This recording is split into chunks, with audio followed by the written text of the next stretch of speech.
যারা এতক্ষণে কেকটা দেখে ভাবছো যে কেকটা এত ছোট কেক কেন, কেকটা কি বেন্টো কেক? হ্যাঁ, এটা অবশ্যই একটা বেন্টো কেক। আর আজকের এই কেকটার মধ্যে আমি কিন্তু সেই ভাইরাল ডেকোরেশনটা করতে চলেছি। আর সেই ভাইরাল ডেকোরেশনটা যে কি সেটা দেখার জন্য কিন্তু তোমাদেরকে ভিডিওটা একদম লাস্ট অব্দি দেখতে হবে। আর আমি যতবারই বেন্টো কেক বানিয়েছি তোমাদেরকে একটাই কথা বলেছি যে পুরো ডেকোরেশনটা কিন্তু আমি বক্সে প্যাকিং করার পর করি, আর ফিনিশিংটা কিন্তু আমি আগেই টার্ন টেবিলের উপর কমপ্লিট করে নিই।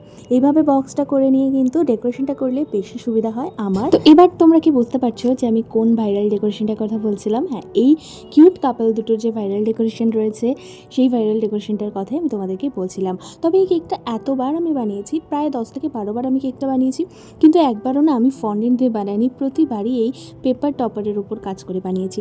তবে আমার মনে হয় পেপার টপারের ওপর কাজ করে বানানোর থেকে ফন্ডেন্ট দিয়ে বানানো মনে হয় একটু বেশি সুবিধার। আজকে কিউট কেকটা ভালো লাগলে কিন্তু অবশ্যই চ্যানেলটা সাবস্ক্রাইব করে পাশে থেকেও 3টে দিন ভিডিও পোস্ট করিনি তোমাদের সাথে, তাই প্লিজ রাগ করে থেকো না।